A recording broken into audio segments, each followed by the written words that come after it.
Hello, friends. It's Wednesday, September 23rd, and I'm recording this from our study at home. I've been at the church earlier today, recording worship and working with Alan to record part of the Blessing of the Animals service that will be shown on October 3rd. And I'll be returning to the church in a little bit to meet outside with our Return to Campus committee as we evaluate our outdoor worship and plan for weeks coming ahead.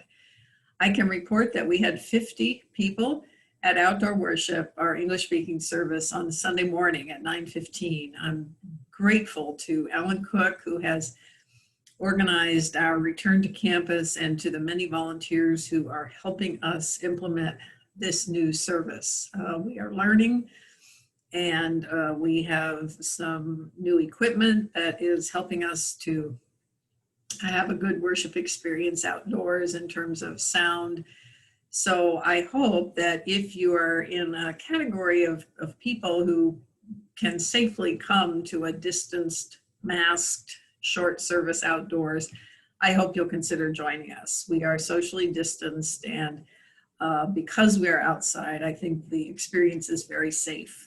It's new for all of us, but we're learning that we can worship God, and we're very grateful for our fine park and the shade and the amazing amount of outdoor space it provides. So worshiping under the trees has been a lot of fun.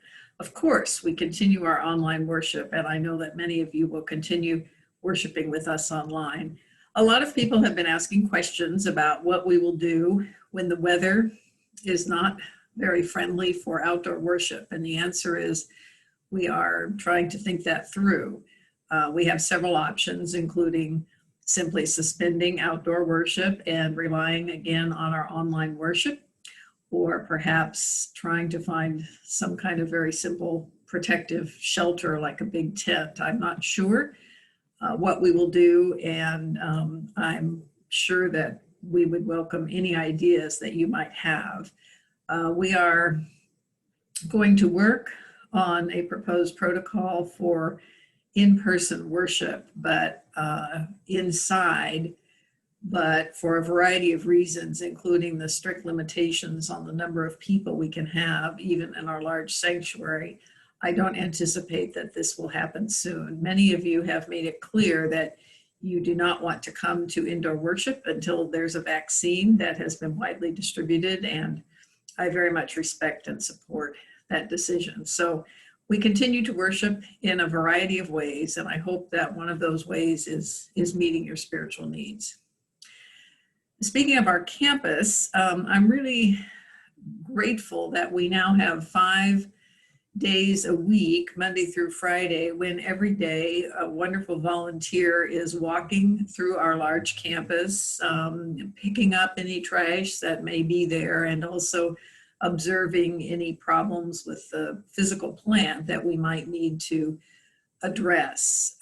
We are trying very hard to be a hospitable campus in terms of our entire community, which includes hospice, of course, next door, neighbors who use our campus for walking their dogs or letting their children play, and also people who do not have homes, who use our campus to charge their cell phones on using our outdoor electric outlets and taking a rest.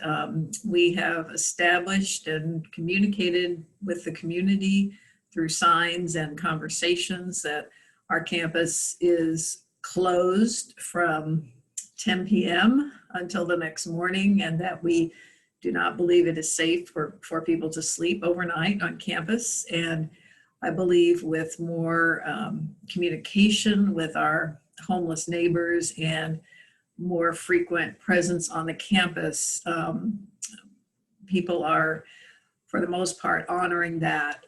Homelessness is a huge issue in Stockton. It's one that we as a church will continue to try to be part of the solution to. We can't ignore it. We certainly cannot build a fence around our property and lock the gates. That that would be the thing I am quite sure Jesus would not do.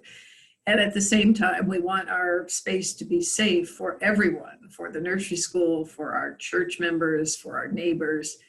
And so lots of people have had some ideas about how we can continue to be both hospitable and keep everyone safe. So know that this is something we continue to work on, and many people are helping us do this. We have so many dedicated volunteers who help us take care of our large property, and I'm enormously grateful. I do take a turn at least once, sometimes more a week when I walk the campus, doing exactly what our volunteers are doing, because I also want to know what's going on. And I also, along with Jan, have on a number of evenings gone to the campus to simply talk to people who may be there, observe who's there, find out if people need to perhaps have some food or be invited to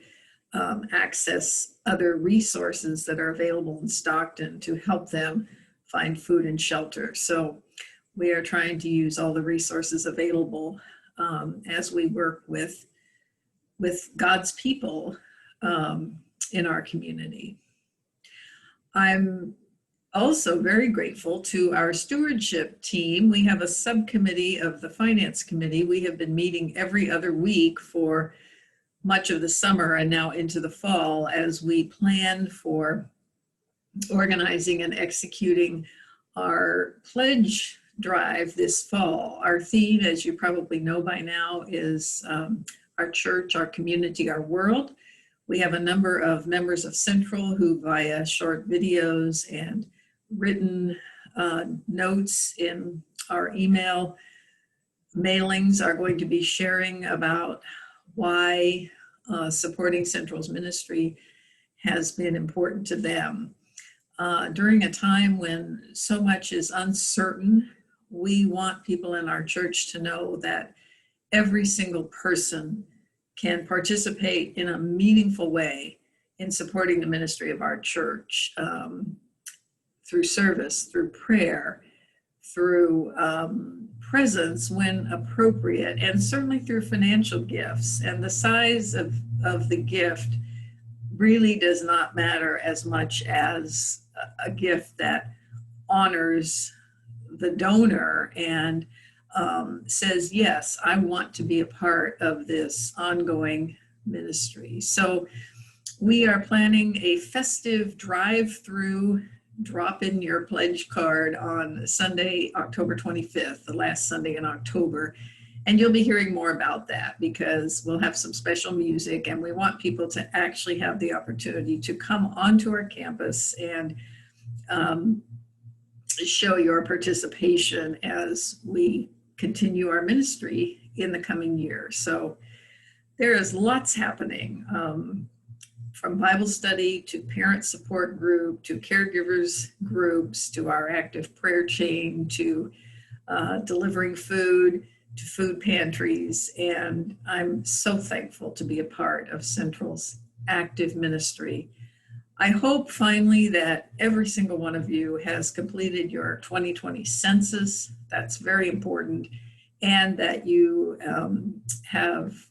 have confirmed that you are clearly registered to vote in the election coming up, because that is also going to be very important this year. So blessings, my friend. I hope to see you in the park or online or at a study group or talk to you in a phone call. I was out at O'Connor Woods last Sunday leading their first outdoor service, and it was so great to see some of our Central members who have been sheltering at O'Connor Woods for the past 6 months. So blessings to all of you as we continue to embrace life in this week that God has given us.